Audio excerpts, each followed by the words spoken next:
Good morning dear class, welcome back.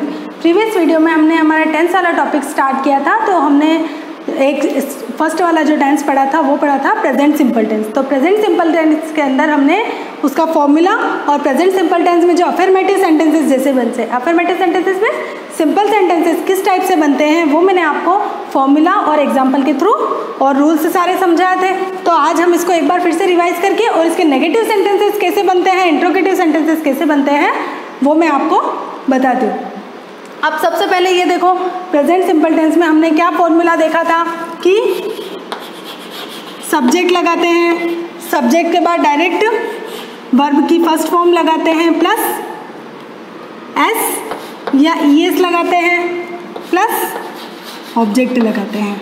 ठीक है, तो ये भी मैंने आपको बताया था एस ईएस किस में लगता है और किस में नहीं लगता है। तो वर्ब की first form I we you they और प्लूरल के साथ लगती है, जबकि वर्ब की फर्स्ट फॉर्म के साथ एस या ईएस किस कंडीशन में लगता है, जब वो सिंगुलर सब्जेक्ट हो और ही शी इट या फिर किसी के नेम के साथ एस या ईएस हमको लगाना है वर्ब के साथ। बाकी आई वी यू दे और प्लूरल सब्जेक्ट के साथ हमको डायरेक्टली सब्जेक्ट के साथ वर्ब लिख देनी है ना, एज इट इज, उसमें कोई भी चेंज नहीं करना है। अब इसमें ये है आपके अफर्मेटिव सेंटेंस का फॉर्मूला। अब इसी का हमको नेगेटिव बनाना हो तो हम कैसे बनाएंगे? अगर इसका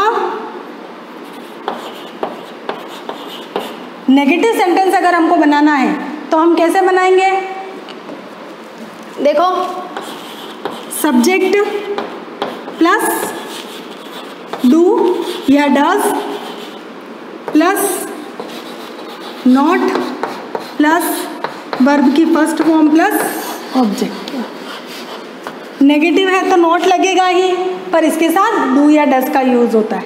ठीक है, ये हमको ध्यान रखना है। अब डू का यूज किसके साथ होता है, डज का यूज किन किन के साथ होता है वो भी हम देख लेते हैं। डू का यूज किस किस के साथ होता है और डज का यूज किस किस के साथ ही होता है।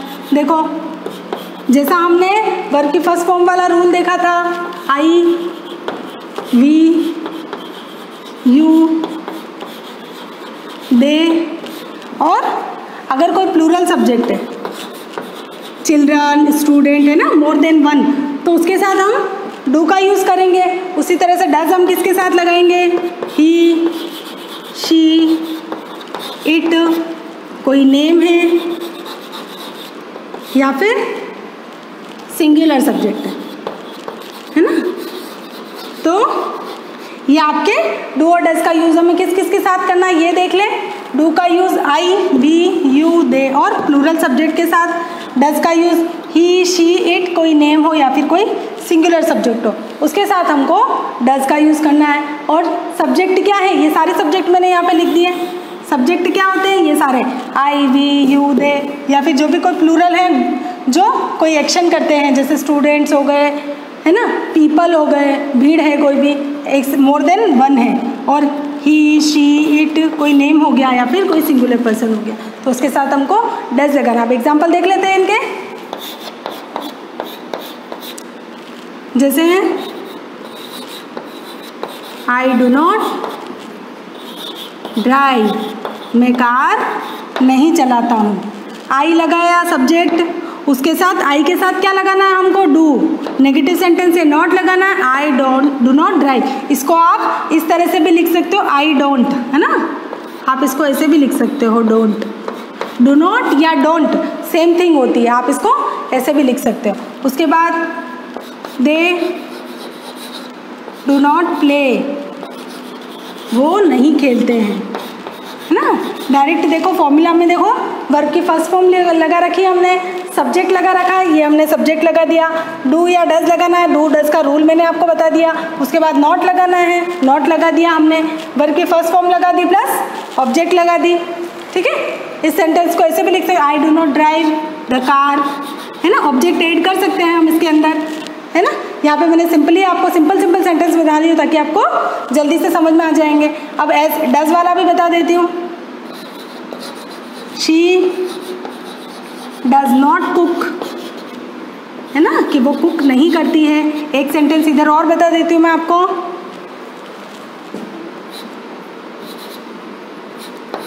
ज्योति does not right.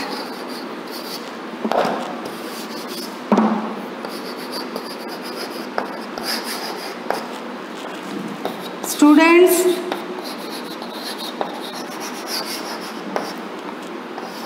Do not, more than one है ना, प्लूरल के साथ हमको डू ही लगाना है। Student do not eat. ठीक है, तो इस तरह से इसके नेगेटिव सेंटेंस हमको बनाने हैं। नेगेटिव सेंटेंस में नॉट तो लगाना ही है, पर उसके साथ हमको डू डज का यूज़ करना है प्रेजेंट सिंपल में इसके नेगेटिव सेंटेंस बनाने के लिए। तो ये सारे रूल्स आपको ध्यान में रखने हैं। फॉर्मूला ये अफर्मेटिव का है, ये भी ध्यान में रखना है, और नेगेटिव बनाने के लिए ये फॉर्मूला है, ये भी आपको ध्यान में रखना है। तो ये आप अपनी नोटबुक में उतारेंगे, और 5 सेंटेंस आप अपने मन से खुद बनाए, कोई से भी सेंटेंस है ना जिनके लास्ट में ता है, ती है, इस तरह से सेंटेंस लगा के, और आप ये 5 सेंटेंस, हमने सिंपल अफर्मेटिव सेंटेंस वाले भी 5 सेंटेंस आपने बनाए होंगे, और 5 सेंटेंस आपको नेगेटिव सेंटेंस के भी बनाने हैं, ताकि आपकी अच्छे से प्रैक्टिस हो जाएगी। फिर उसके बाद हम इसके इंट्रोगेटिव सेंटेंस कैसे होते हैं वो भी देख लेते हैं। ये फॉर्मूला हम यहाँ रहने देते हैं ताकि हमको पता चल जाएगा कि इसमें क्या चेंजेस आ रहे हैं। सिंपल अफर्मेटिव सेंटेंस बनाने का फॉर्मूला क्या है, नेगेटिव का क्या है, और इंट्रोगेटिव का क्या है। अब ये हमने देख लिया।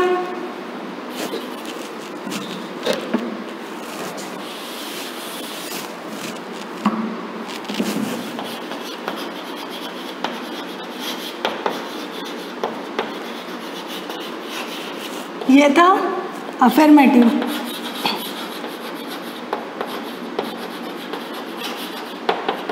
ये हो गया नेगेटिव। फिर अब हम पढ़ेंगे इंट्रोगेटिव।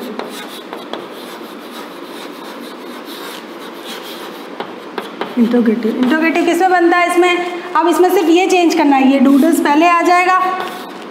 डू या डज कहाँ कहाँ लगाना है वो आपको पता चल गया होगा। डू डज लगाना, उसके बाद सब्जेक्ट लगेगा इंट्रोगेटिव में। फिर सेम एज फॉर्मूला वो कब ही रहेगा, वर्ब की फर्स्ट फॉर्म प्लस ऑब्जेक्ट। ठीक है, तो क्या चेंज देखा? देखो अफर्मेटिव सेंटेंस के फॉर्मूले में सब्जेक्ट प्लस वर्ब की फर्स्ट फॉर्म प्लस एस या एस प्लस ऑब्जेक्ट, एग्जाम्पल देख लिया। उसके बाद नेगेटिव में देख लो, सब्जेक्ट प्लस डू या डज प्लस नॉट लगेगा नेगेटिव में, प्लस वर्ब की फर्स्ट फॉर्म प्लस ऑब्जेक्ट। उसके बाद इंट्रोगेटिव सेंटेंस में क्या करना है, डू डज पहले आ जाएगा, उसके बाद सब्जेक्ट लगाना है, उसके बाद वर्ब की फर्स्ट फॉर्म लगानी है प्लस ऑब्जेक्ट लगाना है। तो सेम जो भी हमने नेगेटिव सेंटेंस देखा था उसमें से नॉट हटा दो और सब्जेक्ट और डू डज को हमको रिप्लेस कर देना है एक दूसरे की प्लेस पे। जैसे इसके एग्जाम्पल देख लेते हैं हम इंट्रोगेटिव के। डू यू लाइक एप्पल, और इसमें हमेशा क्वेश्चन मार्क लगेगा। ठीक है, एक एग्जाम्पल और देख लेते हैं इसका। Do they eat food. फिर डज वाला एग्जाम्पल देख लेते हैं। Does she drink tea.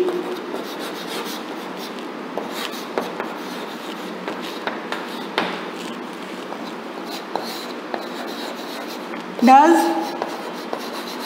Ram jump in class. देखो डू वाले भी देख लिए और डज वाले भी देख लिए। इंट्रोगेटिव सेंटेंस में क्या करना है, सिर्फ डू डज आपको पहले लगा के और सब्जेक्ट उसके बाद में लगाना है। और डू कहाँ कहाँ लगाना है हमको, जो हमने पहले देखा आई वी यू दे, और प्लूरल के साथ लगेगा डू, और ही शी इट किसी नेम और सिंगुलर सब्जेक्ट के साथ लगेगा डज। तो ये डू डज से स्टार्ट करके हमको लास्ट में क्वेश्चन मार्क से इसको एंड करना है और सब्जेक्ट इसके बाद में लिखना है, और सब में वर्ब की फर्स्ट फॉर्म ही लगेगी। तो ये रूल हमको फॉलो करना है। 5 सेंटेंस आपको इसके भी एज अ होमवर्क आपको अपने नोटबुक में करने हैं। Thank you.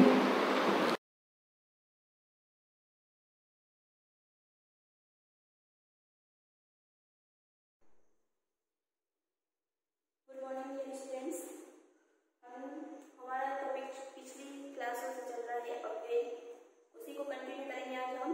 अव्यय का आज हम 4th पार्ट पढ़ेंगे। हमने अभी तक पढ़ा है क्रिया विशेषण, संबंधबोधक और समुच्चयबोधक। आज हमारा 4था पार्ट है विस्मय आदि बोधक। कौन सा पार्ट है? विस्मय आदि बोधक। ये मैं आपको वाक्य विचार कराते समय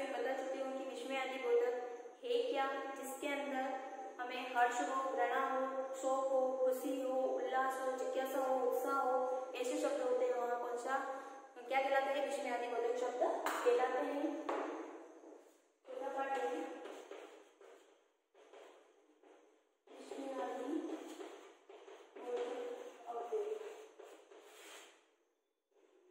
नोटबुक साथ में लेके बैठे करते रहे। जो शब्द इसकी परिभाषा लिखी सबसे पहले, जो शब्द हर्ष यानी खुशी, शोक यानी दुख, उल्लास, भय, घृणा तथा विस्मय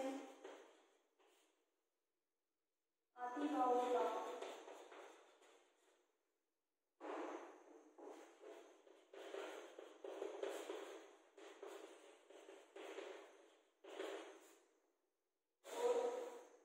कराते हैं।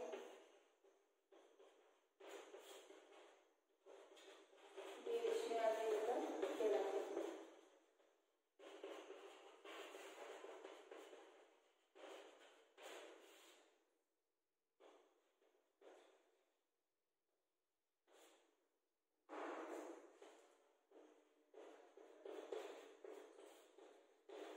अब इसे नोटबुक में नोट करते रहना। समझ में आ गया? विस्मयादिबोधक अभी क्या है?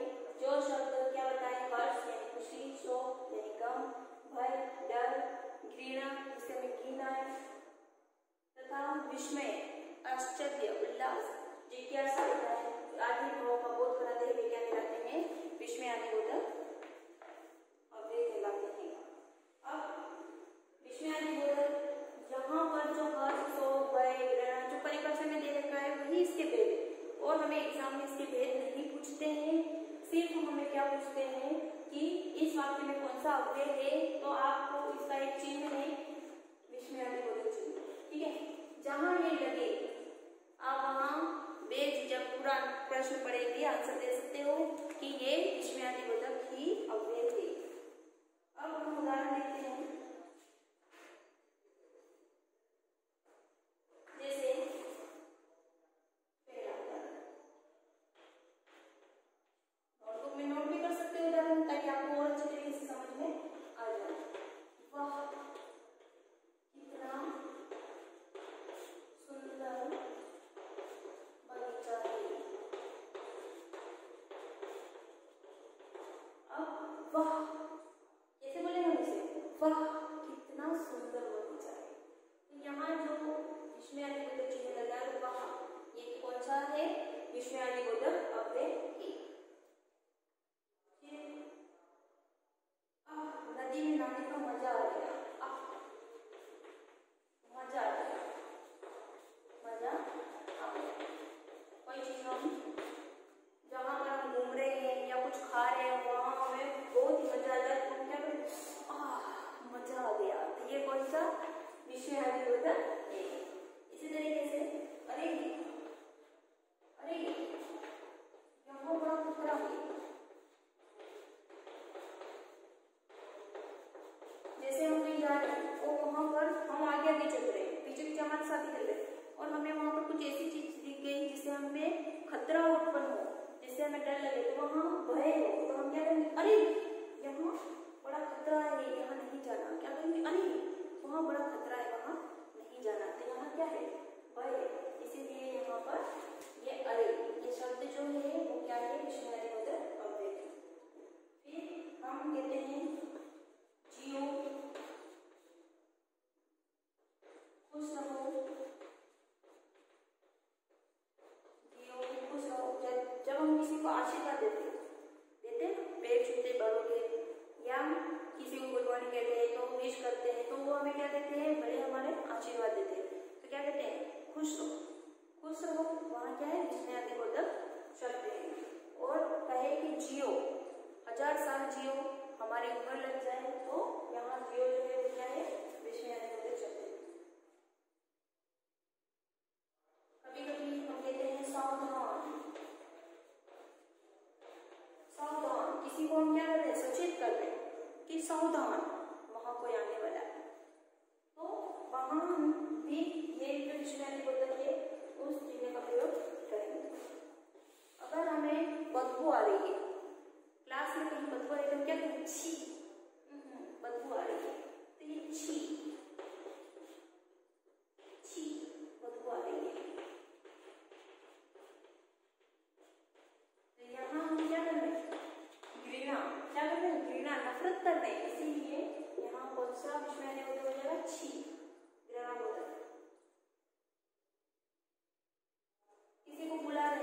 संबोधन करते थे, अरे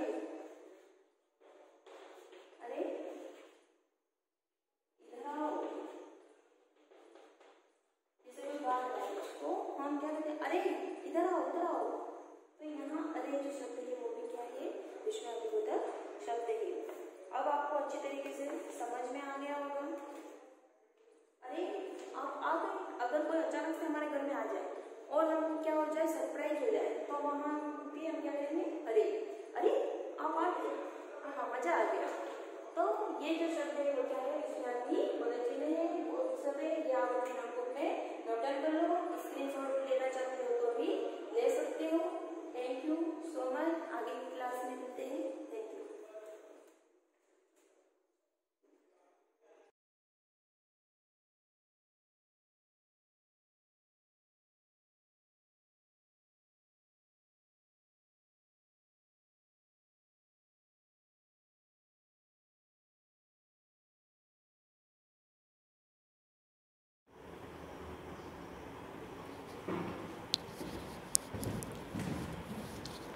hello student, good morning, welcoming class. Last video में मैंने आपके 4 चैप्टर कंप्लीट करवा दिया था और आज हम नेक्स्ट चैप्टर पढ़ रहे हैं फ्रैक्शन। आपके लेसन है 5, ठीक है। फ्रैक्शन के बारे में आपको थोड़ा मतलब पता ही है कि फ्रैक्शन होता है क्या है। मतलब फ्रैक्शन का मीन्स होता है पार्ट, क्या मतलब ऐसे किसी भी जैसे होल नंबर का एक जब पार्ट होता है फ्रैक्शन। और फ्रैक्शन को आप किस टाइप से रिप्रेजेंट करते हैं, फ्रैक्शन को आप जैसे अपॉन में, मतलब अपॉन का मीन्स आप समझ लेना कि डिवाइड की फॉर्म में इसको रिप्रेजेंट करते हैं। आप डिवाइड की फॉर्म में कैसे रिप्रेजेंट करेंगे, जैसे ये है 1/2। मैंने आपको बोला था ना कि इसमें एक पार्ट होता है किसी भी होल नंबर का, जैसे किसी भी होल नंबर का एक पार्ट होता है। जैसे अब ये 1/2, इसका आप जैसे जनरली आप बोलते हो हाफ, ठीक है। ये तो आपको पता है कि ये हाफ है। अब हाफ क्या होता है, मतलब ये तो पता है आपका हाफ है, भाई ये हाफ है क्या, तो ये क्या एज अ फ्रैक्शन, मतलब एज अ पार्ट, ठीक है। आप इसको पार्ट बोल, मतलब है तो होता पार्ट है कि हाफ पार्ट, फुल मतलब 1 पार्ट, हाफ पार्ट, 3/4 पार्ट, ये सब आपको पता है कि 1/4 पार्ट कितना होता है, 3/4 पार्ट कितना होता है। पर ये चीज़ होती क्या है, तो ये सब फ्रैक्शन में आती है। क्या आती है, ये सब फ्रैक्शन, मतलब इसको आप डिवाइड की फॉर्म में इसको आप रिप्रेजेंट कर सकते हो, तो एज अ पार्ट ही होता है ये।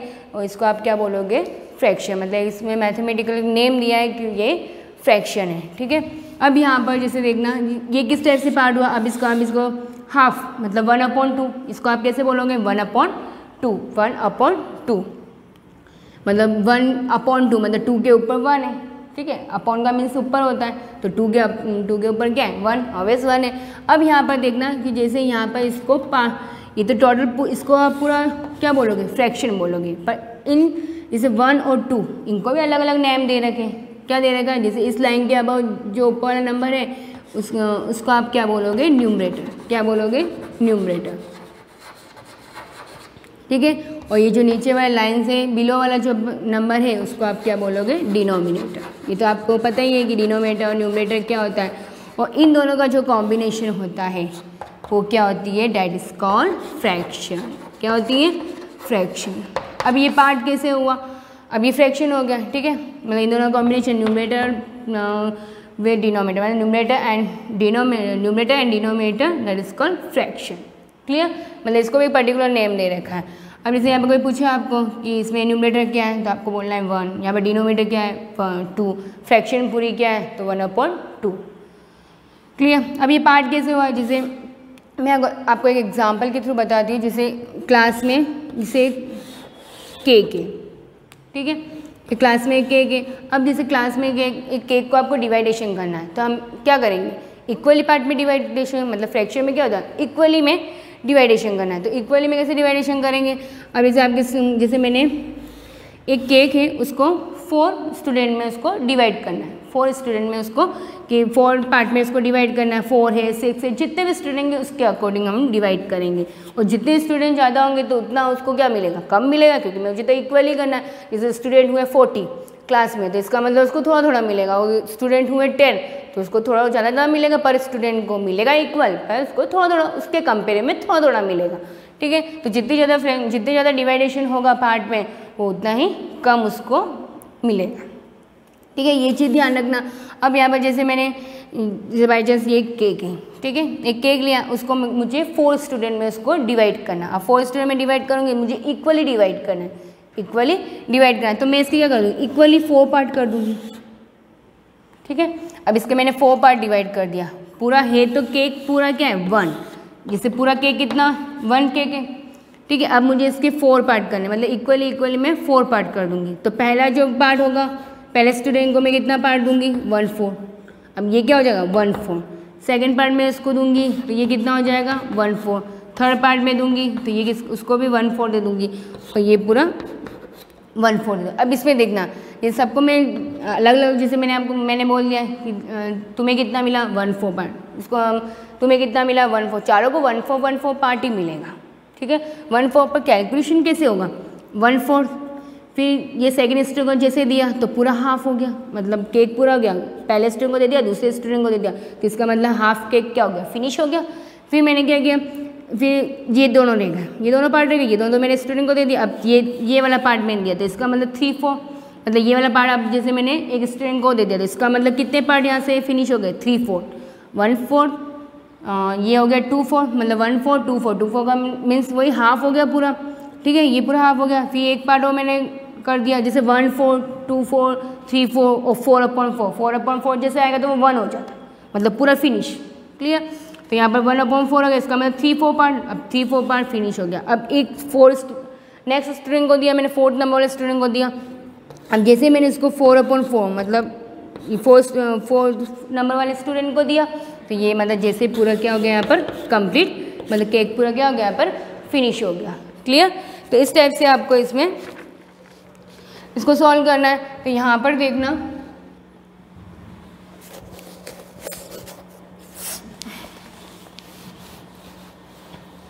एक चीज़ जो मैं आपको बता रही हूँ इसमें फ्रैक्शन में, इसे पार्ट इसी को ले लो आप, जैसे ये, ठीक है, केक हुआ। अब ये 1/4, अब यहाँ पर जैसे देखो 1/4 मैंने कहा था कि 4 पार्ट में इक्वली डिवाइड करें, तो इन सबको इक्वली मिला। 1/4 कितना हो जाता है, अब इसमें ये चीज़ आप ध्यान देना, 1/4 कितना होता है हाफ हो जाता है। ठीक है, उसके बाद 1/4 जैसे मैं आपको कैलकुलेशन बता रही, 1/4 और 1/4 कितने फोर्थ हो गए 3/4, कितने हो गए 3/4, क्योंकि इनमें डिनोमिनेटर सेम है तो इनके जो न्यूमरेटर होंगे वो डायरेक्ट ऐड हो जाएंगे 3/4। अब जैसे 1/4 1/4 अगर इन चारों को ऐड करेंगे, इन चारों के भी डिनोमिनेटर सेम है यहाँ पर, तो इन चारों को ऐड करेंगे तो कितने होंगे 4/4, और 4/4 का मीन्स क्या होता है 1 होता है। क्या होता है 4/4 का मीन्स क्या होता है 1 होता है। ठीक है, मतलब 4 के टेबल से 4 कट गया। ये सब मैं आपको आगे आपको फ्रैक्शन में पूरा बताऊँगी। ठीक है, तो और कैलकुलेशन देखो, ये 4 अब जैसे ये 1/4 ये पूरा हाफ पार्ट हो गया, ये इन तीनों को मिला के इतना 3/4 हो गया, और ये पूरा कितना हो गया 1 हो गया। तो इस टाइप से इक्वली इसको डिवाइडेशन करना है। क्लियर, अब आपके देखना 5.1 देखो एक्सरसाइज, समझ में आया ये। अब 5.1 देखो, अब इसमें देखो जैसे फर्स्ट क्वेश्चन देखो, right the numerator and denominator each of fraction. अब इसमें आपको न्यूमरेटर और डिनोमिनेटर बताना है। न्यूमरेटर डिनोमिनेटर मैंने आपको बताया था कि एक फ्रैक्शन दे रखी होगी, उसमें न्यूमरेटर और डिनोमिनेटर, लाइन से अबव वाला जो नंबर होगा वो न्यूमरेटर, और लाइन से जो बिलो वाला नंबर होगा वो क्या हो जाएगा डिनोमिनेटर। तो इसमें आप जैसे एक क्वेश्चन देखो फर्स्ट का, तो यहाँ पर 2/5 दे रखा है 2/5। अब इसमें न्यूमरेटर डिनोमिनेटर तो बताना है, तो ये वाला क्या कौन सा हो जाएगा न्यूमरेटर। ये आपको बुक में ही करना है क्वेश्चन, इसको नोटबुक में नहीं करना है, तो ये वाला क्या हो जाएगा डिनोमिनेटर। ठीक है, तो आपको इस टाइप से इसका आंसर लिखने हैं। ठीक है, आप शॉर्ट फॉर्म में भी n/d कर देना। ठीक है, n/d, तो समझ जाना कि वो न्यूमरेटर और डिनोमिनेटर है। क्लियर, तो ये रिमेनिंग क्वेश्चन है, ये सब बुक में आप कर लेना। क्वेश्चन नंबर 2 देखो, राइट द फ्रैक्शन हुज। अब इसमें फ्रैक्शन बनानी है, जैसे न्यूमरेटर और डिनोमिनेटर दोनों जैसे अलग अलग दे रखा है कि न्यूमरेटर अलग दे रखा है 2 और ये 5 दे रहा है। अब इन दोनों को कॉम्बिनेशन क्या हो जाएगा फ्रैक्शन बनाना है। तो यहाँ पर जैसे सेकंड का आपको दे रखा है n = दे रखा है आपको 3 और d इक्वल्स टू आपको दे रखा है 7। तो इसका मीन्स आपको पता है कि जो न्यूमरेटर होगा वो लाइन से अबव आएगा, न्यूमरेटर हमेशा ऊपर आता है। ये चीज़ ध्यान, आप यहाँ पर 3/7 करोगे तो ये फ्रैक्शन बन गई। अगर आपने 7/3 कर दिया तो ये रॉन्ग हो जाएगा, बिकॉज ये तो डिनोमिनेटर था और न्यूमरेटर नीचे आ गया, तो ये वाली चीज़ आपकी क्या हो जाएगी, रॉन्ग हो जाएगी। क्लियर? तो इसमें आंसर क्या आ जाएगा आपके 3/7। तो इसमें भी आप सब बना देना, इसमें न्यूमरेटर डिनोमिनेटर। ठीक है, अब नेक्स्ट क्लास में मैं आपको थर्ड क्वेश्चन, जिसमें क्या है कि फ्रैक्शन को नंबर लाइन पे कैसे रिप्रेजेंट करते, जैसे हमने इंटीजर को नंबर लाइन पे रिप्रेजेंट किया था, वैसे फ्रैक्शन को भी नंबर लाइन पे रिप्रेजेंट कैसे करते हैं, तो वो चीज़ मैं आपको नेक्स्ट क्लास में कंटिन्यू कराऊंगी। ठीक है, thank you.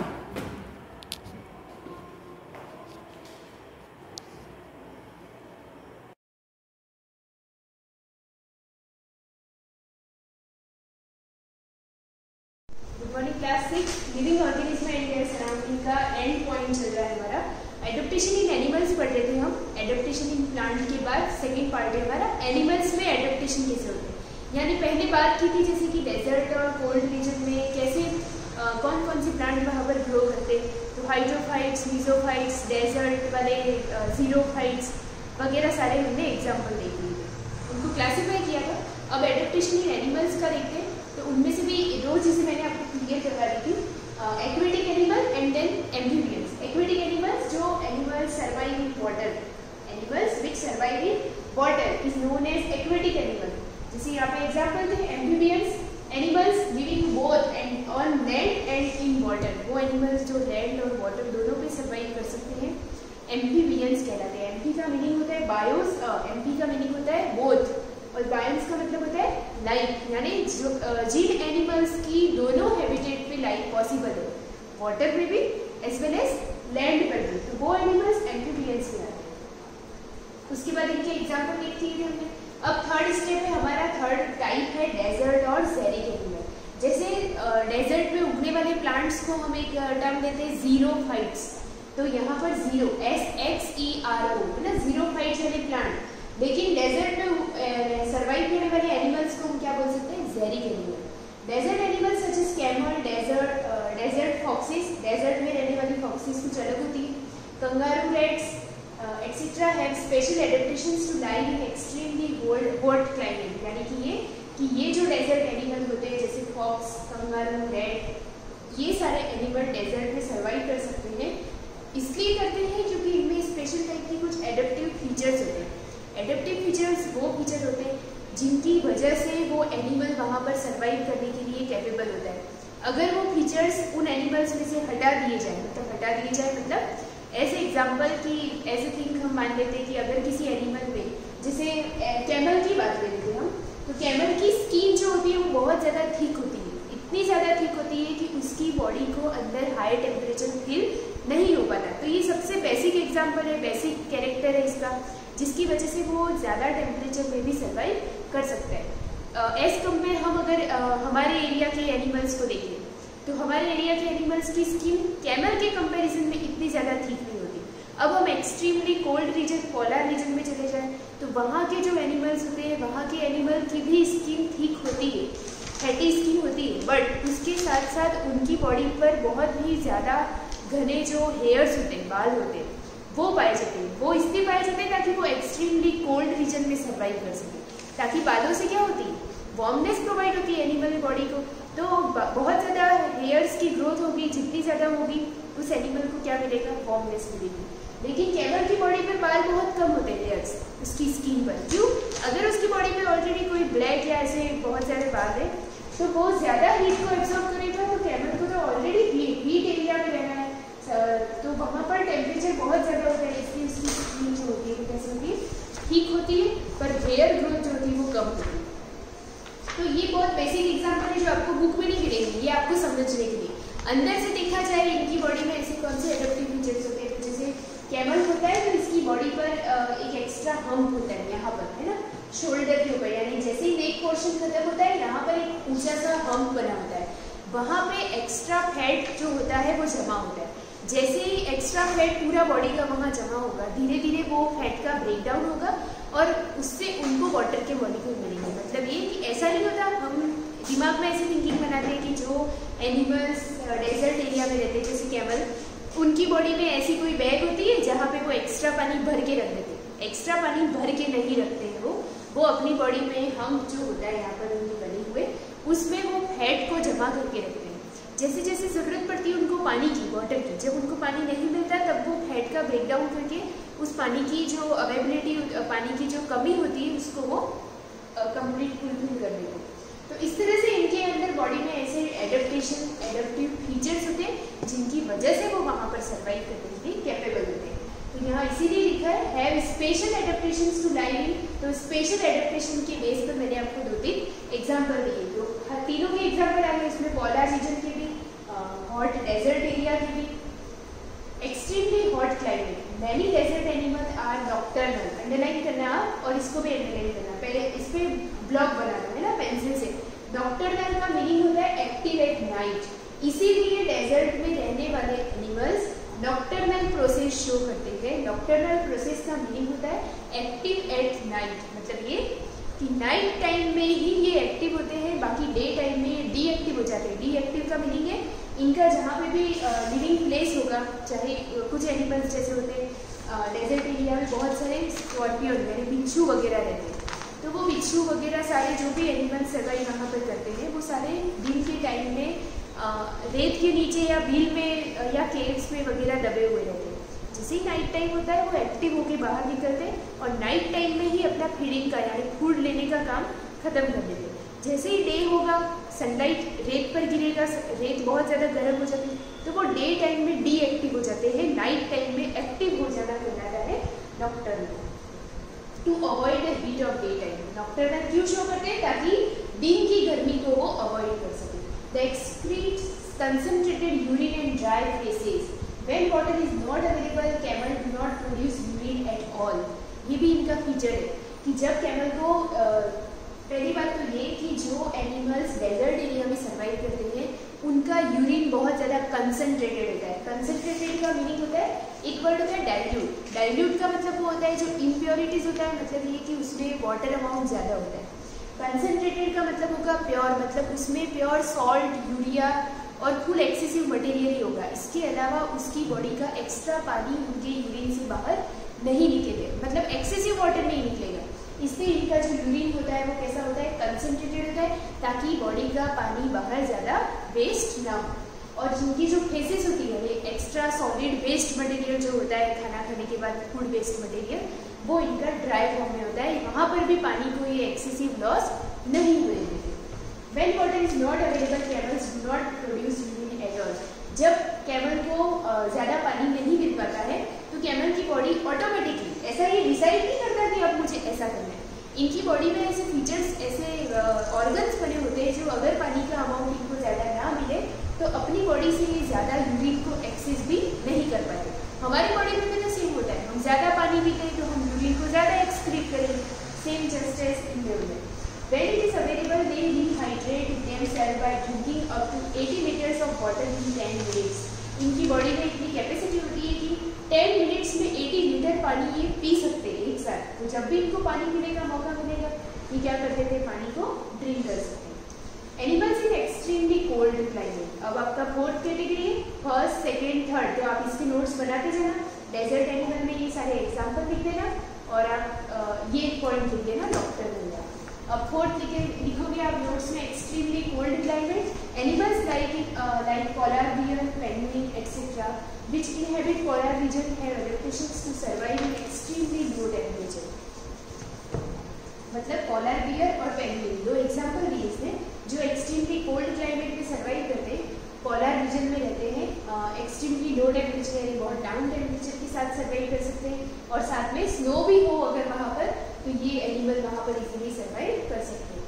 They have either dense fur to thick fat filled skin to protect themselves from severe cold. अब ये एग्जाम्पल मैंने पहले ही दे दिया, इनकी स्किन जो होती है वो फैटी होती है, ठीक होती है, मोटी होती है अच्छी सी, और मोटी होने के बाद वापस क्या होता है इनमें अच्छे से इनकी बॉडी पर फर होते हैं जिनसे इनको वार्मनेस प्रोवाइड होती है। दूसरी बात आपको एग्जांपल देती हूँ, इनकी बॉडी का कलर वाइट होता है, वाइटिश होता है। वाइट होने से क्या होता है कि ये जो होते हैं स्नो एरिया में कवर्ड, घूमते भी हो तो दिखाई नहीं देते। जैसे फॉरेस्ट में रहने वाले एनिमल्स का बॉडी जो होता है वैसा कैमोफ्लेज कर लेता है। कैमोफ्लेज का मतलब है जैसे गिरगिट जिस पे बैठता है, कैमेलियन, गिरगिट जिस पे बैठता है, ग्रीन कलर के प्लांट पे बैठा है तो वो उसका शेप वैसा कर लेता है। अगर वो किसी प्लांट के स्टेम पे बैठा है, जहाँ पे स्टेम पार्ट जो है उसका ट्रंक पार्ट जो है वो ब्राउन या ग्रे कलर का है, तो वो वैसा हो जाता है। तो उस हिसाब से देखा जाए तो ये अपनी बॉडी का ऑलरेडी कलर ऐसा रखते हैं जो स्नो से क्या हो जाए, कैमोफ्लेज हो जाए। नेक्स्ट है लास्ट आपका, उसके बाद ये 2 पॉइंट ही, उसके बाद ये चैप्टर आपका एंड हो जाएगा। एरियल और वॉलेंट एनिमल, एरियल यानी एयर में रहने वाले animals which are adopted for the aerial mode of life, flying animals are known as aerial और वॉलेंट एनिमल। एरियल मतलब ये नहीं कि पूरे टाइम जो हवा में रहते हैं, एरियल मतलब वो एनिमल जो अपना ज्यादा टाइम एयर में बिताते हैं, बर्ड्स एटसेट्रा। एरियल और volant animal are birds and bats, birds पक्षी और बेड के लिए चमगादड़। तो आप इसके एग्जांपल लिख देना, बर्ड्स एंड बेड, और ये इसकी डेफिनेशन हो जाएगी नोट्स में, ठीक है। लास्ट पॉइंट है आपका इस चैप्टर का, animals living in grassland. Grassland यानी फॉरेस्ट एरिया में जो एनिमल सर्वाइव करते हैं, जैसे डियर और lion. Grassland are vast areas where grasses grow in abundance यानी प्रचुर मात्रा में जहाँ पर घास होती है। Deer feed on grass and other plant while lions and predator which hunt and feed on deer and other animals। मतलब वही lion जैसे deer को खाता है और other animals को खाता है, वो सब वहाँ पर एक साथ forest में survive करते हैं। Lion is a light brown color which help them to hide in dry grassland। इसकी बॉडी का कलर lion का इस हिसाब से होता है कि वो grassland और forest के साथ कैमोफ्लेज हो जाए। अगर वो झाड़ियों के पीछे छुपा हो तो डियर को दिखे नहीं कि पीछे lion खड़ा है, ताकि वो क्या हो जाए, एक आसानी से वो अपना प्रे यानी शिकार कर सकता है। Its eyes are placed in front of the faces to enable it to have an accurate vision of the prey। उनकी आंखें जो होती है वो एक्यूरेट ऐसी पोजीशन पे होती है कि उनको विजन में प्रॉब्लम ना हो देखने में। Deer have strong teeth to chew the hard stem of plant। अब जैसा डियर जैसा फूड खाता है, प्लांट के स्टेम को खाता है, इसलिए उनके टीथ जो होते हैं वो ज्यादा तेज धार वाले होते हैं, शार्प होते हैं, स्ट्रॉन्ग होते हैं, मजबूत होते हैं। Chew the hard stem of plant, they have long ears to hear the movement of their predators। They can run very fast। The eyes of deer are placed on the side of its head, so it may see in all direction। Easily हिरण को कोई शिकार नहीं कर सकता क्योंकि उनकी eyes जो होती है वो हेड के साइड में होती है, ताकि उनको पीछे का विजन भी दिखता है ना, उनको उतने एंगल में सारी चीजें क्लियरली दिखाई देती है, इसलिए उनको इजीली पकड़ना बस की बात नहीं होती। अब आपका ये चैप्टर यहाँ पर एंड होता है, उसके बाद इसके जो भी समरी वगैरह है, कीवर्ड्स है, आपको उसको ध्यान से पढ़ना है। आधे से ज़्यादा छोटे छोटे जो आंसर्स होते हैं वो समरी और कीवर्ड्स में आपको मिल सकते हैं। और टिक राइट से लेकर ट्रू फॉल्स आपको हमेशा बोलती हूँ मैं, बुक में फिलअप करके रखना है। आपके टाइम पे जैसे ही स्कूल रीओपन होगा आपकी बुक भी चेक की जाएगी, क्योंकि आपके एग्जाम में टिक राइट से लेकर ट्रू फॉल्स वाले भी क्वेश्चन पूछे जाते हैं और वो ज़्यादा मार्किंग के होते हैं, तो उनको आपको इग्नोर नहीं करना है, बुक में उन चीज़ों को फिलअप कर देना है। और रही बात वेरी शॉर्ट से लॉन्ग क्वेश्चन की, तो वो सारे आपको ढूंढ के नोटबुक कर देना है। Thank you.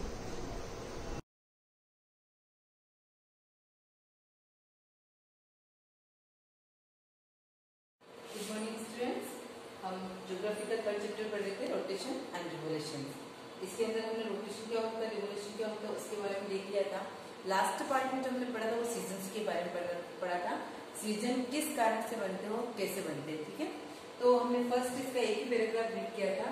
इसमें हमने पढ़ा था कि 4 सीजन्स होते हैं, summer, autumn, winter and spring. और ये जो बनते हैं किसके कारण से बनते हैं, पृथ्वी का क्या होता है, अपने अक्ष पर झुकाव होता है, टिल्ट का मतलब झुकाव, और जो रिवोल्यूशन होता है उसके कारण से सीजन बनते हैं। अब जो ये सीजन बनते हैं उसमें क्या होता है, इक्वेटर पर जो कंट्रीज होती है वहां पर पूरे ईयर क्या होता है, उनको टेम्परेचर फील नहीं होता है कि डाउन हुआ है कि लोग, वहां पर पूरे साल पर क्या होती है, गर्मी ही रहती है। तो ये हमने देख लिया था। उसके बाद जैसे ही सीजन चेंज होते हैं, टेम्परेचर चेंज होता है, तो डेज और नाइट का जो टाइमिंग होता है, डेज बड़े नाइट छोटी, नाइट बड़े डेज छोटी, ये जो टाइमिंग होता है वो भी क्या होता है, चेंज हो जाता है। सेकेंड पैराग्राफ में हम पढ़ रहे थे, हमने यहाँ तक पढ़ लिया था एवरीडे तक। अब नेक्स्ट इससे के आगे पर कंटिन्यू करते हैं इन द नॉर्थन हेमिस्फीयर। अब देखो मैंने आपको 2 हेमिस्फीयर बताया था, नॉर्थ पोल को, साउथ पोल को, नॉर्थन हेमिस्फीयर को, उसको साउथर्न हेमिस्फीयर को, ठीक है। In the northern hemisphere, it shifts toward the south. At one particular moment in December, the sun seems to reach in southernmost point in the sky. क्या दे रखा है, it shifts toward the south. वो क्या हो जाता है, अब जो ये सन जो अपना एंटी क्लॉकवाइज जो डायरेक्शन मूव कर रहा है उसमें क्या होगा, जैसे सिंपल से आप लोगों को मैं ये समझा रही हूँ, ठीक है, क्योंकि ये जो मूव कर रहा है ये एंटी क्लॉकवाइज डायरेक्शन है, ठीक है। अब देखो क्या हो रहा है, यहाँ से यहाँ पे जा रहा है, यहाँ से यहाँ पर, फिर इधर, फिर इधर, फिर इधर, यानी कि ये अपना रिवॉल्व करते रहा, राउंड कर रहा है, चक्कर काट रहा है। अब देखो इसमें क्या हो रहा है, जैसे ही सपोज अपन ये मानते हैं कि ये यहाँ पर नॉर्थ पोल है, ये साउथ पोल है, ठीक है। तो अब ये नॉर्थ पोल से साउथ पोल में जाएगा, साउथ पोल से नॉर्थ पोल में जाएगा, घूमता रहेगा, एक जगह पर तो रहता नहीं। तो अब यहाँ पर ये दे रखा है in the northern hemisphere, upon northern hemisphere it shifted toward the south. अभी ये नॉर्थन हेमिस्फीयर है, इसके बाद वापस कहाँ जाएगा, साउथर्न में, साउथर्न से फिर कहाँ जाएगा, नॉर्थन में, यानी कि मूव करता रहता है एट वन पर्टिकुलर मूवमेंट। अपन एक पर्टिकुलर मूवमेंट की बात करते हैं, यहाँ पर दे रखा है दिसंबर की बात करते हैं।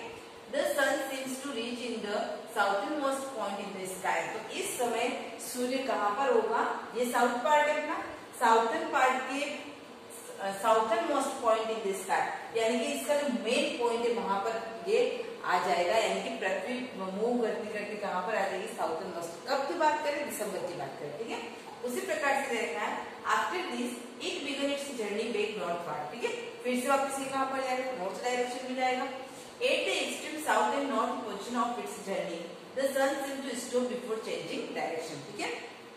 तो ये क्या होता है, अपना जो डायरेक्शन होता है उसको क्या करता रहता है, चेंज करता है, डायरेक्शन चेंज होगी, नॉर्थ से साउथ में आएगा, साउथ से नॉर्थ में जाएगा, डायरेक्शन चेंज हो रही। अभी जब मूव कर रहा है इधर से यहाँ पर भी तो जा रहा है, वेस्ट में भी जा रहा है, ईस्ट में भी जा रहा है, तो इसकी डायरेक्शन चेंज हो रही है, ठीक है। The sun seems to stop before changing direction. The moment or position at which it happens is called solstice, which means the sun is still. अब क्या दे रखा है, the sun seems to stop before changing direction. The moment of position, इस moment और इस स्थिति को अपन क्या कहेंगे, at which this happens is called solstice। क्या कहेंगे अपन इसको, solstice, क्योंकि इसका हिंदी मीनिंग बहुत टफ होता था, आपको इंग्लिश में करना है। इस पोजीशन को, मोमेंट और position which happens is called solstice. इस पोजीशन को the sun seems to stop before changing direction, इस पोजीशन को अपन क्या कहेंगे, सोलिस्टिक कहेंगे, which means sun is still, यानी कि सन क्या है, अभी तक है, ठीक है, सन इज स्टिल। अब नेक्स्ट क्या रखा है, look at the figure given alongside, ठीक है, इस फिगर की बात करें। When the northern hemisphere is tilted toward the sun, the rays of the sun are close to vertical on this hemisphere. क्या दे रखा है, ध्यान से समझना, देखो वेन द नॉर्थन हेमिस्फीयर, जब अपन कहाँ पर है, नॉर्थन हेमिस्फीयर है, it is tilted toward the sun, जब सन की तरफ झुकाव हो रहा है, क्या हो रहा है, झुक रहा है, ठीक है, इस प्रकार से। अभी देखो ना, इस प्रकार से अंदर की तरफ ये झुक रहा है। The rays of the sun are close, तो इस समय सन के पास में इसकी जो किरणें हैं, पृथ्वी सन की जो किरणें हैं वो एकदम कह सकते हैं इस हेमिस्फीयर के पास में, वर्टिकल, ठीक है, सीधी। And the days are longer, तो जब सूर्य की किरणें सीधी होगी, उसके पास में होगी, उस समय दिन क्या होंगे, बड़े होंगे, ठीक है। ये समझाने की बात कर रहे हैं अपने को, the days are longer, this means that is receive moment, इसका मतलब क्या, वो पास में ज्यादा ही ऊर्जा ग्रहण करेगा, सिंपल सी बात है ना, जो पास में है वो ज्यादा ऊर्जा ग्रहण करेगा, more heat and for a longer period of time, और इस समय दिन का जो समय होता है वो क्या होता है, ज्यादा होता है, ठीक है। अब देखो वापिस इसका जस्ट अपोजिट दिया, अभी अपन किसकी बात करते हैं, अपन नॉर्थन हेमिस्फीयर में, यहाँ पर सूर्य की किरणें क्या हो रही है, एकदम सीधी पड़ रही है और पास में है, ठीक है, सन आर क्लोज टू वर्टिकल, पास में है इस हेमिस्फीयर के, तो यहाँ पर दिन जो होंगे वो क्या होंगे, आपके बड़े होंगे। अब जस्ट इसका अपोजिट दे रखा है, the northern hemisphere receive more light, दे रखा है, फिर से वही बात है कि यहाँ पर अब जब उसके पास में है, नॉर्थन हेमिस्फीयर के पास में, सिंपल से आप समझ सकते हो, नॉर्थन हेमिस्फीयर के पास में है तो वहां पर दिन बड़े और रात छोटी होगी। जब ये पोजीशन साउथर्न हेमिस्फीयर के अंदर आ जाएगी, जब साउथर्न हेमिस्फीयर में सन पास में होगा तो वहां पर दिन बड़े और रातें छोटी हो जाएगी, ठीक है। ये दोनों अलग अलग पोल की बात है। तो यहाँ से यहाँ पर एक तरफ जाएंगे तब सीजन चेंज हो जाएंगे, विंटर का सीजन होगा, फिर समर का आ जाएगा, फिर समर से फिर विंटर, इस प्रकार से चेंजेस होगा। देखो इसमें has it experience summer season, अब उसको अपन क्या कहेंगे, समर सीजन। जब क्या होता है, जब बहुत ज्यादा रोशनी प्राप्त करता है, हीट प्राप्त करता है, दिन बड़े होते हैं और रातें छोटी होती है, उसको हम कौन सा सीजन कहेंगे, summer season. The days are longer than the nights, दे रखा दिन बड़े होते हैं रातों से। ऑन जून 21 अंडरलाइन करना, ठीक है, 21 जून को कौन सा डे सेलिब्रेट किया जाता है, सबको पता है? नहीं पता है मैं आपको बता रही हूँ, इंटरनेशनल योगा डे सेलिब्रेट किया जाता है, ठीक है। जब बाबा रामदेव को बताया जाता है ना योग जब अपन करते हैं, क्योंकि 21 जून का जो डे होता है वो सबसे बड़ा दिन होता है। क्या होता है? सबसे बड़ा दिन होता है। इस कारण से 21 जून को, और भी कुछ रीजंस हो सकते हैं, उसके कारण से 21 जून को योग डे सेलिब्रेट किया जाता है। ठीक है। When the sun rays fall vertically over the Tropic of Cancer, it is the longest day and shortest night for all places in the northern hemisphere. सबसे इम्पोर्टेंट बात कह सकते हो, अंडरलाइन करना सबसे फर्स्ट इसको यहाँ से 21 जून के यहाँ से When the sun rays, इस समय सूर्य की किरणें क्या होती है? सीधी पड़ती है over the tropic of cancer. Tropic of cancer कहाँ पर होता है? जैसे सिंपल सा अपन मानते हैं कि अर्थ प्लेनेट है, तो यहाँ ऊपर बीच में क्या आएगा? अभी मैंने आपको बताया था इक्वेटर, उसके ऊपर आएगा ट्रॉपिक ऑफ कैंसर, क्योंकि अपन किसकी बात करते हैं? नॉर्थन हेमिस्फीयर की बात कर रहे हैं। ठीक है। देखो आप इसको ऐसे समझ सकते हो, ये मैंने सर्कल बनाया, ये मैंने इक्वेटर बनाया था। ठीक है। तो ये जो लाइन है ये ट्रॉपिक ऑफ कैंसर, ठीक है, और यहाँ पर आएगा ट्रॉपिक ऑफ कैप्रिकॉर्न, दोनों में अंतर। ठीक है। ये ट्रॉपिक ऑफ कैप्रिकॉर्न है, ट्रॉपिक ऑफ कैंसर है। अब अपन किसकी बात कर रहे हैं? नॉर्थन हेमिस्फीयर की। यहाँ पर अपन किसकी बात कर रहे हैं? साउथर्न हेमिस्फीयर की। अब यहाँ पर सूर्य की किरणें सीधी पड़ रही है। ठीक है। क्योंकि किसकी बात कर रहे हैं? ट्रॉपिक ऑफ कैंसर की। और मानते हैं कि यहाँ पर ये किस डे को होता है? 21 जून को। तो इसलिए नॉर्थन हेमिस्फीयर, ये ऊपर वाला, ये इक्वेटर, ये दो समान भागों में बांटा, ऊपर वाला पार्ट नॉर्थन हेमिस्फीयर और नीचे वाला पार्ट अपना साउथर्न हेमिस्फीयर। तो नॉर्थन पार्ट के अंदर जो भी कंट्रीज होंगे, जो भी देश इसके अंदर आते हैं, 21 जून को क्या दे रखा है? अब देखो यहाँ पर it is the longest day and shortest night. इस दिन कब? 21 जून के दिन नॉर्थन हेमिस्फीयर के अंदर जितने भी कंट्रीज होंगे, जो भी देश उसके अंदर आते होंगे, वहां पर 21 जून को सभी जगह पर दिन तो बड़े होंगे और रात छोटी होगी। क्या होगा? दिन बड़े होंगे और रात छोटी होगी। वरना ऐसा नहीं होता, क्योंकि हमने जो टाइमिंग पढ़ा था उसमें क्या पता रखा था कि लोकल टाइमिंग के अकॉर्डिंग अपना टाइम क्या होता है? थोड़ा बहुत आगे पीछे होता रहता है, थोड़ा बहुत चेंजेस होता रहता है। लेकिन इस दिन नॉर्थन हेमिस्फीयर के अंदर जितने भी कंट्रीज, जो भी देश आएंगे, जो कहाँ पर ट्रॉपिक ऑफ कैंसर, इस दिन सभी जगह पर दिन लंबा होगा और रात क्या होगी? आपकी छोटी होगी। ठीक है। Interestingly the situation is reverse in the southern hemisphere, जो मैंने आपको अभी समझाया। अब यहाँ पर क्या होगी? सिचुएशन चेंज हो गई। देखो क्या दे रखा है यहाँ पर? The situation is reverse in the southern hemisphere where the temperature is low and it is winter season, the shortest day and the longer nights. अब जैसे ही यहाँ पर सिचुएशन चेंज हो गई, तो विंटर के सीजन में क्या होंगे? Shorter day. शॉर्टर डे का मतलब दिन तो आपके हो जाएंगे छोटे और रातें हो जाएगी लंबी। अपोजिट हो गया समर से। समर में क्या हो रहा था? दिन बड़े, रातें छोटी। यहाँ पर दिन छोटे, रातें बड़ी। ये एक बहुत बड़ा इसमें चेंजेस और डिफरेंस भी अपन बोल सकते। ठीक है। This situation is termed as summer solstice as the northern hemisphere is experiencing summer. क्या देता है? ये जो सिचुएशन होती है समर सीजन में होती है, उसको अपन क्या, नॉर्थन हेमिस्फीयर के अंदर ऐसी सिचुएशन होती है, तो उसको अपन कौन सा सीजन बोलते हैं? समर सीजन अपन बोलते हैं। ठीक है। आज की वीडियो में हम इतने पढ़ेंगे, उससे आगे जो आपको दे रखा है उसको हम नेक्स्ट वीडियो में कंटिन्यू करेंगे। ये 21 जून वाला बहुत इंपॉर्टेंट है, आप इसको एक बार और रेडी करना, बहुत ईजी है। समझना क्या है आपको? नॉर्थन हेमिस्फीयर के अंदर जितने भी कंट्रीज होंगे, जो भी देश उसमें आते हैं 21 जून के दिन, उस समय सबसे बड़ा वहां पर दिन बड़ा होगा और रात छोटी होती है। और ऐसा कहा जाता है कि 21 जून को सबसे बड़ा दिन अपना माना जाता है और इस दिन अपने योगा डे भी सेलिब्रेटेड किया जाता है। इससे आगे अपन नेक्स्ट वीडियो में कंटिन्यू करेंगे। Thank you.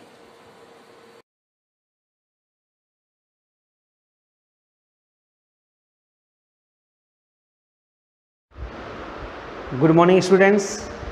कल हमने गति को दर्शाने के अलग अलग क्रियाकलाप के बारे में पढ़ा था। आज देखिए गति के प्रकार, गति के विभिन्न प्रकार होते हैं।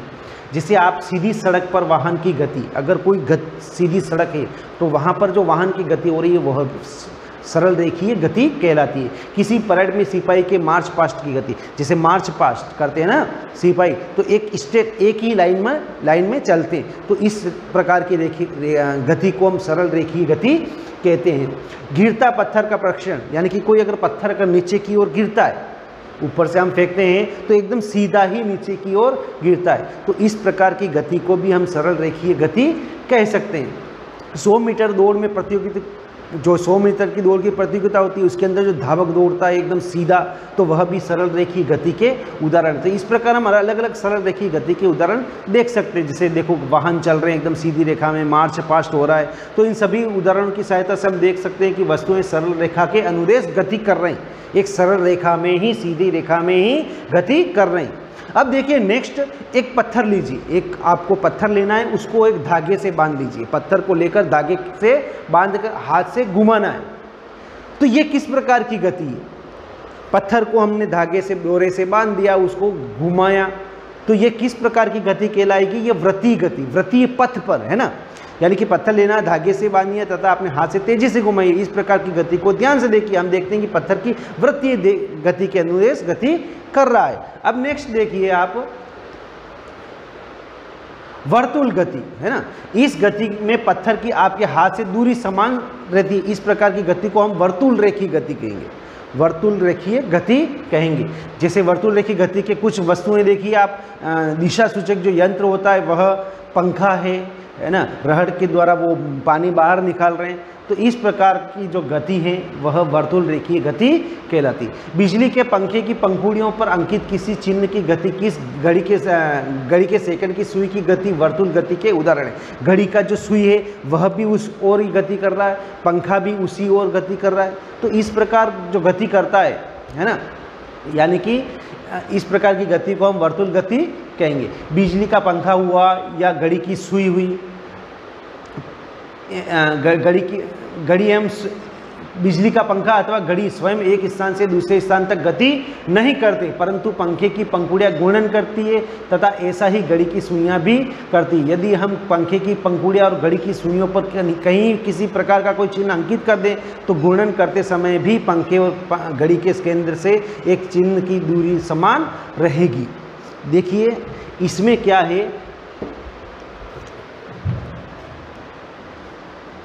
अब देखिए इस बिंदु से मान लो आपने गति स्टार्ट की, ये पत्थर था, हमने इस धागे को बांध दिया, अब अपन हाथ से घुमाएंगे तो ये पत्थर इस प्रकार गति करेगा। तो यहाँ से हम इस केंद्र से देखते हैं कि ये वाली जो दूरी है यह सभी जगह समान रहती है, यह सभी जगह समान रहेगी। तो इस प्रकार की गति को हम वर्तुल गति कहते हैं। अब देखिए ऐसा ही इस घड़ी के सुई में भी होता है, जैसे ये आपका घड़ी की सुई है। अब ये सुई जो गति करती है चारों ओर, अगर इसकी और इसके बीच की दूरी गिने या इसकी और इसके बीच की दूरी गिने तो समान ही रहती है। तो ये इस प्रकार हम कह सकते हैं कि जो घड़ी है या पंखा है वह वर्तुल गति कर रहा है। आगे देखिए आप, कुछ प्रकरणों में कोई वस्तु एक निश्चित समय अंतराल के बाद अपनी गति दोहराते हैं, एक निश्चित समय बाद वह गति पुनः दोहराई जाती है, तो इस प्रकार की गति को आवर्त गति कहते हैं। जैसे घड़ी का जो घंटा होता है, एक लोलक, इसमें भी आप देख सकते हैं, एक सरल लोलक बनाएंगे, एक पत्थर या लोहे का छल्ला या कुछ भी आप उसको धागे से लटका दीजिए। मान लो पत्थर है उसको धागे से लटका लिया, या कोई लोलक है उसको हमने धागे से लटका दिया नीचे की ओर। अब आप इसको पकड़िए, ये मान लो ए पॉइंट और ये मान लो बी पॉइंट, ठीक है। आप इसको पकड़कर इस तरफ लाइए, जैसे मैं इसको पकड़कर यहाँ से लाकर अगर इसको छोड़ूंगा तो यह गति करता हुआ बी तक जाएगा, ठीक है ना। अब बी से ए से बी, बी से ए, इस प्रकार की जो गति होती रहेगी एक निश्चित समय के अंतराल तक, एक निश्चित समय के अंतराल में अगर यह गति होती है तो इस प्रकार की गति को हम आवर्त गति कहते हैं। जैसे आपने क्रियाकलाप 7th में उपयोग में किया था, जैसे अपन ने किया ना, पत्थर को धागे से बांध कर हमने उसको घुमाया, लटकाया इधर से उधर, अभी हमने, तो उसके अंदर जो एक समय होता है निश्चित समय बाद वापस दोहरा, जैसे घड़ी का घंटा भी होता है जो जाता है और वापस आता है। जैसे इस प्रकार की गति को आवर्त गति कहते हैं। डोरी से बंधा हुआ वही पत्थर लीजिए जिसने आपने क्रियाकलाप 7th में उपयोग किया था, आप डोरी को अपने हाथ से थामिए और पत्थर को डोरी से लटकने दीजिए।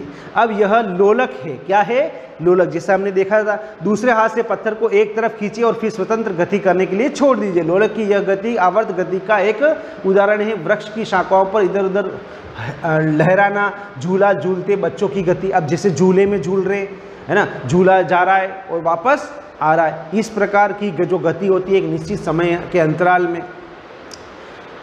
सितार के डोरियों की गति, वस्तुएं ढोलों की झिल्ली की गति, ये सभी आवर्त गति के उदाहरण हैं जिसमें वस्तुएं एक निश्चित समय के अंतराल के बाद अपनी गति को दोहराते हैं। अब देखिए ऐसे आवर्त गति का पहले उदाहरण देख लीजिए आप। घड़ी भी है, घंटा भी है, सितार भी है, ढोलक भी है या झूला भी है। ये सभी प्रकार की जो गतियाँ होती है वह गति आवर्त गति है। क्या आपने क्रियाकलाप फिफ्थ के एक भाग के रूप में सिलाई की मशीन का परीक्षण किया? सिलाई की मशीन देखा आपने? आपके ध्यान में दिया होगा कि सिलाई मशीन अपनी इस अवस्थिति पर रहती है कि जब उसका पहिया वर्तुल गति में होता है, नीचे पहिया घूमता है एक, है ना, तो वर्तुल गति हो रहा है। इसमें सुई भी होती है जो एक पहिए जब तक पहिया घूर्णन करता है तब तक निरंतर ऊपर नीचे गति करती है। जब पहिया घूमता है तो वो सुई क्या करती है? ऊपर नीचे गति करती है। तो यहाँ सुई आवर्त गति कर रही है। क्या आपको फर्श पर लुढ़कती किसी गेंद की गति का ध्यानपूर्वक परीक्षण किया? यहाँ गेंद किस प्रकार फर्श पर लुढ़कती है, घूर्णन करती है, आगे की ओर गति करती है। इस प्रकार गेंद सरल रेखीय गति के साथ साथ घूर्णन गति भी करती है। आपने गेंद फर्श पर डालिए, क्या करेगा? गेंद भी घूमेगी। गेंद अपने आप में क्या कर रही है? घूर्णन गति कर रही है और वह सरल रेखी एक सीधी रेखा में भी गति कर रही है। क्या आप ऐसे उदाहरण बता सकते हैं जिनमें वस्तु की गति विभिन्न प्रकार की गतियों से मेल खाती है? तो इस अध्याय के अंतर्गत हमने बहुत से मापन क्रियाकलाप किए, जब कुछ प्रकार की गतियों के विषय में भी हमने चर्चा की थी, ठीक है ना। यानी कि बहुत सारी गतियों के बारे में चर्चा की। जैसे गति के अगर प्रकार गिने जाए तो सरल रेखीय गति, वर्तुल गति, है ना, आवर्त गति। तो इस प्रकार की गतियाँ, 3 प्रकार की गतियाँ हमने अभी देखा था। आप मेन पॉइंट्स पर देखिए। एक स्थान से दूसरे स्थान तक जाने के लिए परिवहन के विभिन्न साधनों का उपयोग किया जाता है। यानी कि एक स्थान से दूसरे स्थान पर जाने के लिए हमें विभिन्न यातायात के साधनों का उपयोग किया। प्राचीन काल में लोग पैर की लंबाई, अंगुलियां की चौड़ाई, एक कदम की दूरी आदि का मापन आदि का उपयोग मापन के मात्रक के रूप में करते थे। इससे उलझने होती थी, इसलिए किसी एक समान मापन प्रणाली की विकसित करने की आवश्यकता उत्पन्न हुई। प्राचीन काल में, पुराने समय में लोग जो पैर की लंबाई, अंगुली की चौड़ाई और कदम के द्वारा दूरियों का मापन लेते थे, जो एक उलझन थी, जो सही प्रकार से हमें पता नहीं चलता था। तो उसके लिए हमें एक अलग मापन प्रणाली की आवश्यकता हुई। अब हम मात्रकों की अंतर्राष्ट्रीय प्रणाली जैसे SI मात्रक का उपयोग करते हैं। इसे समस्त संसार में मान्यता प्राप्त है। SI मात्रक के द्वारा हम लंबाई का मापन करते हैं और ये पूरी दुनिया में ही एक जैसा है। तो इससे हमें बिल्कुल शुद्ध माप का पता चलता है। SI मात्रकों में लंबाई का मानक मात्रक मीटर है। सरल रेखा के अनुदेश गति को सरल रेखीय गति कहते हैं। सरल रेखीय गति, सीधी दिशा रेखा में गति। वर्तुल गति में कोई वस्तु इस प्रकार गति करती है कि उस वस्तु की किसी नियत बिंदु से दूरी समान रहे, यानी कि बीज केंद्रक से उसकी दूरी समान रहे। इस प्रकार की गति वर्तुल गति। और ऐसी गति जो एक निश्चित समय अंतराल के पश्चात दोहराई जाती उस आवर्त गति कहते हैं। गति 3 प्रकार की हमने देखी थी, सरल रेखीय गति, वर्तुल गति और आवर्त गति। तो इस प्रकार हमने इस लेसन को कंप्लीट कर लिया। आप जो मेन पॉइंट्स हैं उनको याद करके इसके क्वेश्चन आंसर अपनी कॉपी के अंदर नोट कर लें।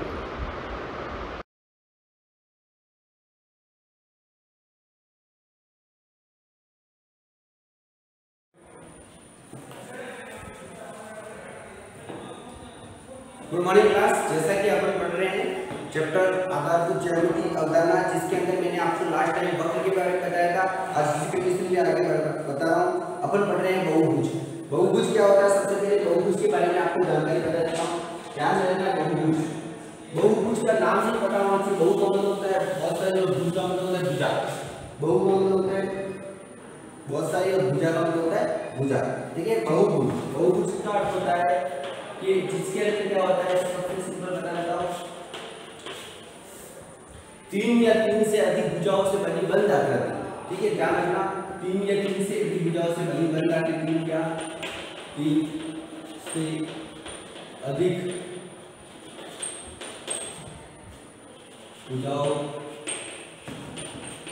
से बनी बन आकृति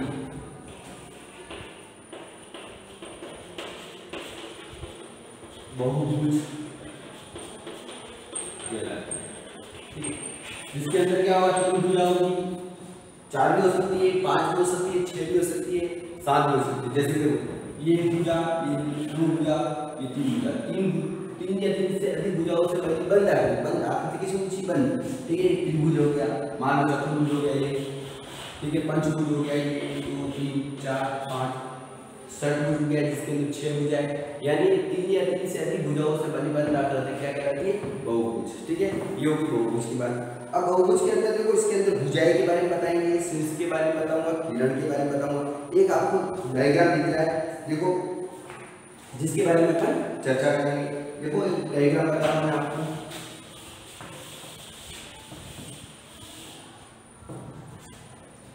देखो ध्यान से, यहाँ पे डायग्राम दिख रहा है आपको इस टाइप का, इस टाइप का डायग्राम है जिसके अंदर ए बी, ये लिखा हुआ सी, और ये लिखा हुआ डी, और ये लिखा हुआ ई। ठीक है, ये आपके शीर्ष है, क्या है, शीर्ष है। ठीक है, सबसे पहले बात करते हैं भुजा। ठीक है, यहाँ पे लिखा हुआ भुजा के बारे में बतानी है आपको, भुजाएं क्या है, शीर्ष क्या है, विकर्ण क्या है। ठीक है, भुजाएं कौन कौन सी होती है, जिसके अंदर देखो ए बी भुजा दिखी है आपको। ठीक है, यहाँ पे लिखा भुजा है। ठीक है, भुजाएं कौन कौन सी, ए बी। ठीक है, ए बी भुजा, उसके बाद बी सी भुजा, उसके बाद सी डी भुजा, उसके बाद डी भुजा। ठीक है, उसके बाद आपको कौन सी भुजा आ रही है, ए बी के बाद ई ए भुजा। ठीक है, ये सब क्या है, भुजा। क्लियर। दूसरा नेक्स्ट देखो, 2 भुजाएं जहां मिलती है उस बिंदु को बहुभुज का क्या कहलाता है, शीर्ष। ठीक है, जहां 2 भुजाएं मिलती है वो क्या कहलाता है, शीर्ष कहलाता है। देखो शीर्ष, जहां 2 भुजाएं मिलती है, जहां बहुभुज की, जहां 2 भुजाएं मिलती है वह क्या कहलाता है, शीर्ष कहलाता है, वह शीर्ष कहलाता है। ठीक है, अब 2 भुजाएं कौन सी, देखो ये भुजा और ये भुजा, ये भुजा और ये भुजा जिस बिंदु पर मिलती है, बहुभुज की जहां 2 भुजाएं मिलती है, मतलब जिस बिंदु पर मिलती है वह क्या कहलाता है, शीर्ष। देखो ये भुजा और ये भुजा ए पे मिल रही है, उसी प्रकार देखो ये भुजा और ये भुजा बी पे मिल रही है, ये भुजा और ये भुजा सी पे मिल रही है, ये भुजा और ये भुजा डी पे मिल रही है, ये भुजा और ये भुजा ई पे मिल रही है। यानी जहाँ पे 2 भुजाएं आपस में मिलती है जिस बिंदु पर, वह क्या कहलाता है, शीर्ष। मान लो ये है, तो मैंने ये खींची, ये भुजा और ये भुजा यहाँ मिल रही है, ये आपका क्या है, शीर्ष। क्लियर।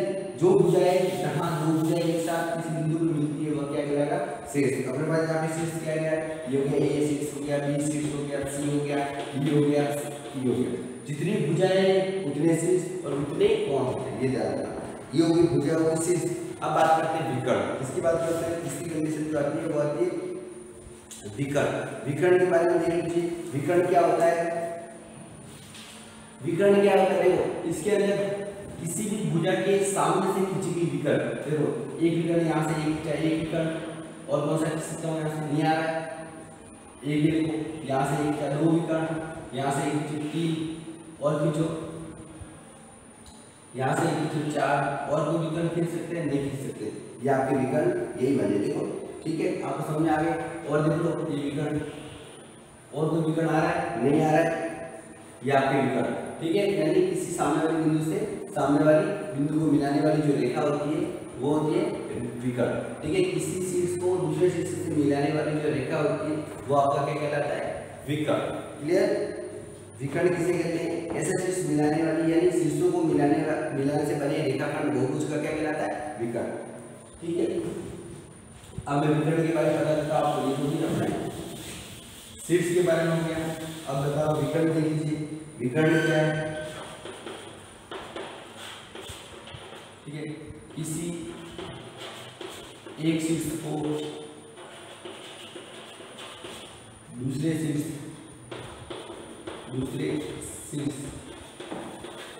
एक शीर्ष को या दूसरे शीर्ष से मिलाने वाली रेखा खंड क्या कहलाती है? विकर्ण कहलाती है। विकर्ण, ठीक है। एक चीज को दूसरे चीज से मिलाने वाली रेखा जो है वो विकर्ण कहलाती है। जैसे देखो ये ए है चीज और क्या है इसको मिलाने वाली रेखा ए, ये क्या होता है? विकर्ण, ठीक है। उसी प्रकार ये बी है और ये क्या है इसको मिलाने वाली ये रेखा है क्या? बिंदी, ये भी उसी प्रकार ए को सी से मिलाने वाली रेखा है ए सी। क्लियर? ये हो गया ए से बी मिल गया, ए से बी मिल गया, ए से।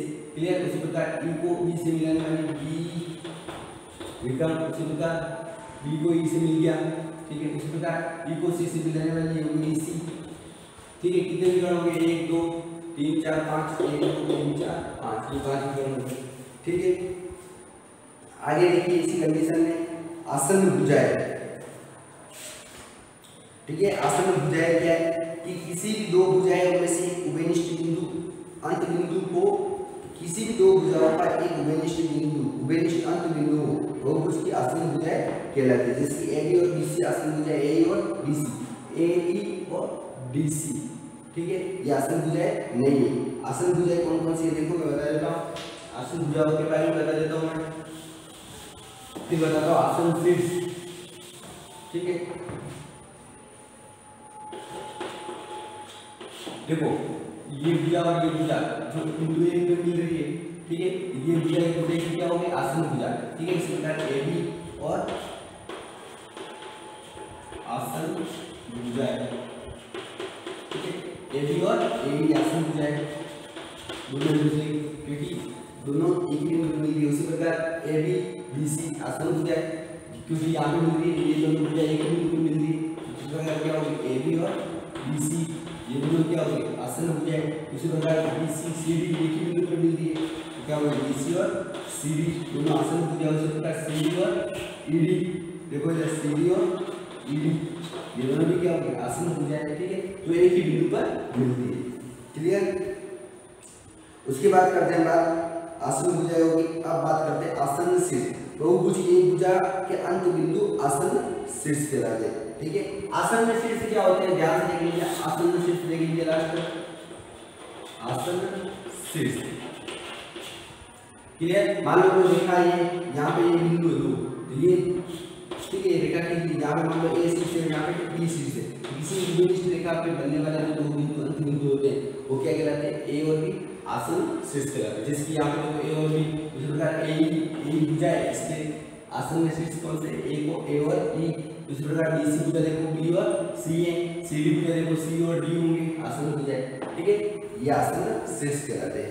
इसके बाद जो प्रश्नावली अपन है 4.2 वो अपन नेक्स्ट क्लास में देखेंगे, ठीक है। आज जो पढ़ाया मैंने, जितना भी पढ़ाया उसको आपको अपने घर पे लर्न करना है, नहीं समझ में आएगा तो अपने को नेक्स्ट क्लास में बताना है, ठीक है।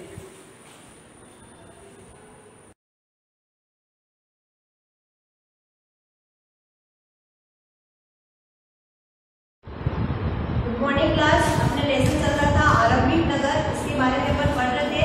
यानी कि अपन ने प्राचीन समय से मानव क्या करता आया है, मानव की उत्पत्ति किस प्रकार हुई थी, तब उसने क्या करना सीखा, इसके बारे में अपन ने पिछली वीडियो के अंदर देखा था। अपन देख रहे थे कि बहुत से यानी कि मानव जो था सबसे पहले उसको कुछ भी करना नहीं आता था, है ना। वो खाली शिकार करके अपना भोजन प्राप्त करता था। धीरे धीरे उसने औजार बनाने सीखे, उसने हथियार बनाए, फिर धीरे धीरे उन्होंने क्या करा, बस्तियां बनाना शुरू की, लोगों के साथ में बसना शुरू किया, उन्होंने अपने घर झोपड़े बनाने शुरू कर दिए।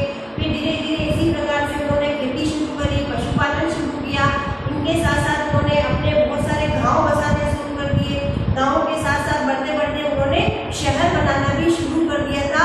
अब वो आता है सिंधु घाटी सभ्यता, इसके बारे में आता है अपने।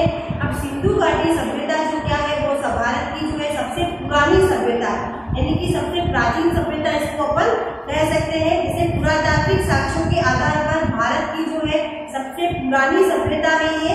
यह एक नगरीय सभ्यता थी। सिंधु घाटी सभ्यता के बारे में बात करें तो हमें सबसे पहले हड़प्पा एवं मोहनजोदड़ो के नाम पहले आते हैं। ये यानी कि ये दो वहाँ के फेमस शहर थे उस समय के, हड़प्पा और मोहनजोदड़ो, जो कि ये कहाँ है? पाकिस्तान के पंजाब के अंदर है। ये अपन देखें तो ये अपने इधर नहीं है, ये सिंध प्रांत यानी कि सिंधु नदी के किनारे होने के कारण ये सिंध प्रांत के नाम से जाने जाते हैं।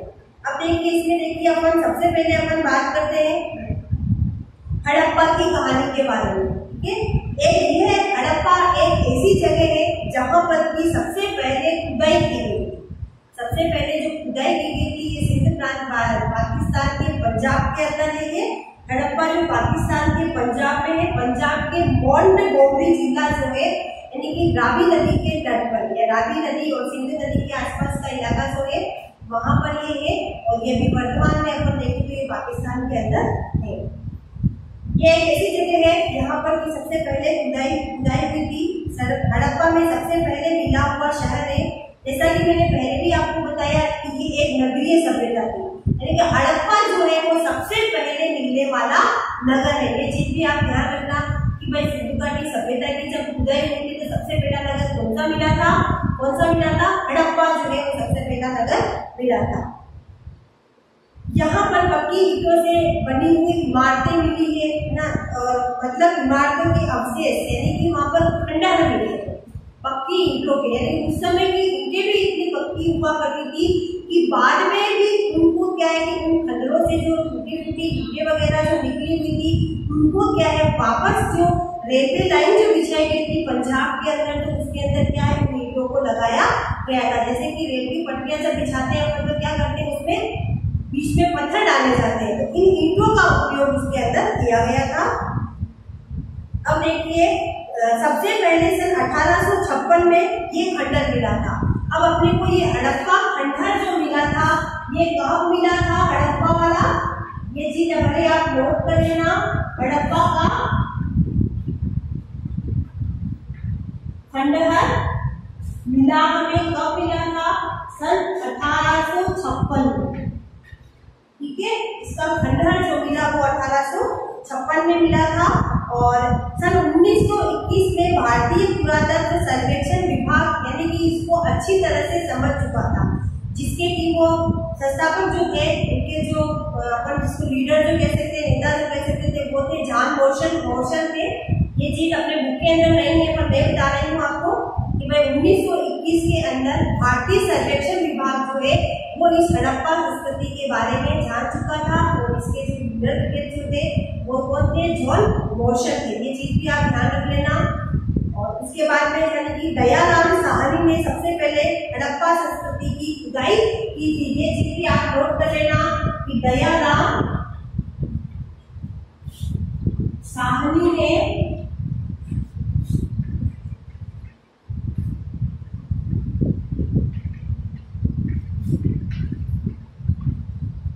सबसे पहले हड़प्पा खंडहरों की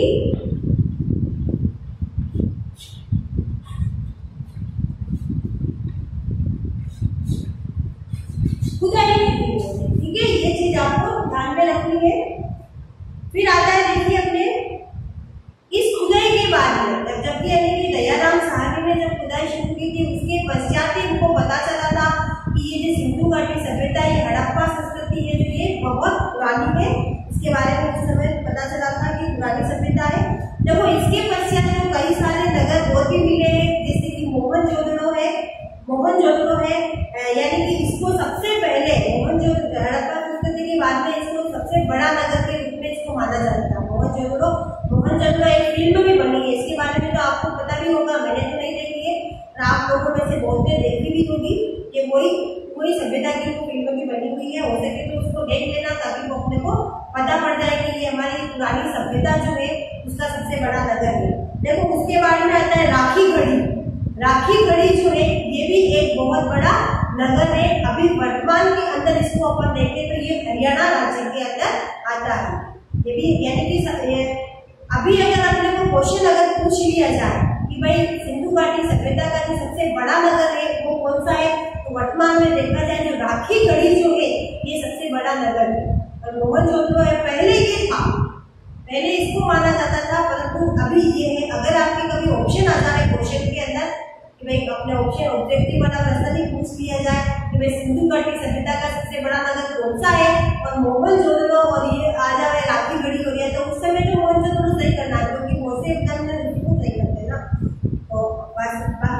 देखा जाए तो राखीगढ़ी जो है ये बड़ा है। ये कहाँ पर स्थित है,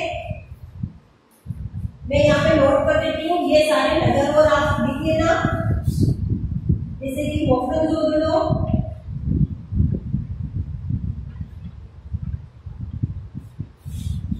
दूसरा है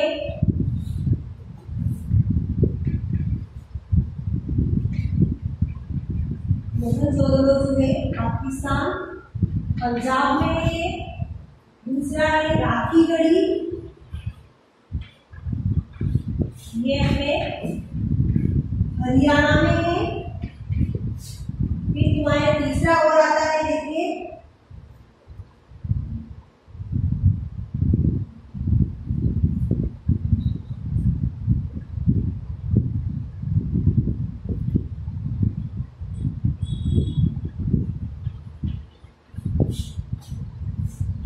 ये भी पंजाब में है। चौथा आता है तुम्हारे धोलावीरा,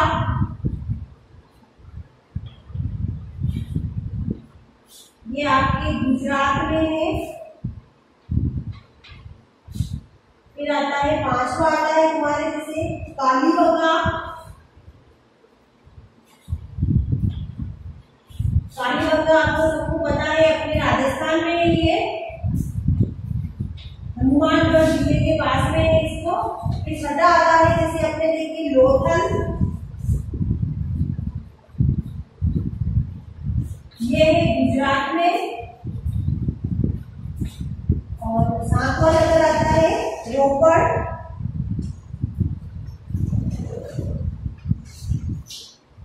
ये भी आपके गुजरात में ही है। एक और नगर लिख दीजिए सुरकोटड़ा,